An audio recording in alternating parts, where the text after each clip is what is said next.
Was the question there, how do you know Azerbaijan? Like, what do you know about Azerbaijan? What do I know about Azerbaijan? Yeah, the political situation there, as you have been there as a member of, like you were there for the election. I've been there for an election observation mission. I have basic knowledge of the political situation in Azerbaijan and its history, but I have only recently been appointed rapporteur for this position. So I've yet to familiarize myself with, let's say, the more intricate details of what is going on. Right, but how was the election? Like, you were there for the observation. Like, how was your impression about the election and all of that? Well, the result of the international monitoring group that went there, I fully support it. I think there were considerable shortfalls in the way that the election was conducted. And I also think that freedom of expression requires much better protection in Azerbaijan, regarding what I saw there. All right. So let me ask you, what's your motivation to work as a reporter on this issue? Like, what's your personal motivation?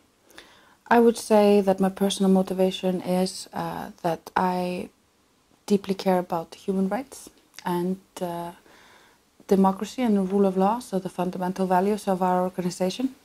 I think the issue of political prisoners is an important issue wherever you might find it. And when this report came up, I decided I would put myself forth as candidate because I believe I can be objective and that, also depending on my education, which is in the field of human rights law and international criminal law, can assist me in fulfilling this goal. So I believe I can fulfill the mandate quite decently, and I'm very excited about doing this for the committee. Okay. But considering Azerbaijan's position, like Azerbaijan government's position, as they've always denied there is no any political prisoner and all of that. Like, how do you think you're going to deal with that, the Azerbaijan government? Well, I think I haven't even really started a dialogue with the Azerbaijani government, so I can't really comment on that at this point in time. Okay. Are you planning to go to Azerbaijan? Yes. Do you know when? No. Not yet? No, we've only just been seized with this report. We have still to decide and communicate and prepare. So there are still many things to be done before that can be decided. Okay. So you haven't contacted the Azerbaijani government? No, not as of yet, no. Okay.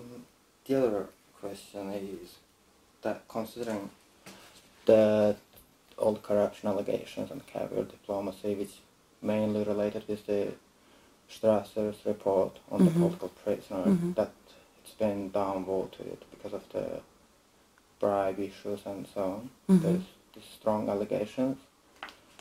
What do you think? What do you think about this?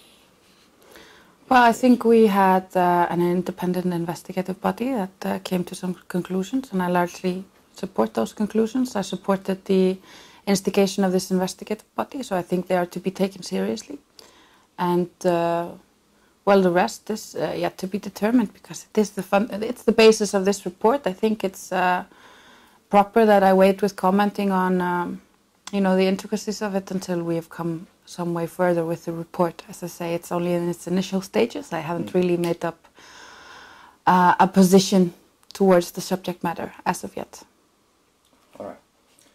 And okay, the other question is, considering like there was a Azerbaijani government denied to grant visa to Christopher Strasser for him to visit the country. In this kind of case, if it's going to happen with you, how would you, what would you do? Well, I think from the outset I will have to expect that the Azerbaijani authorities will work with the Council of Europe. They have an obligation to do so, and I expect they will cooperate. So I think the question of if they will not, I will have to answer it if that happens. But I think they should cooperate, and they will.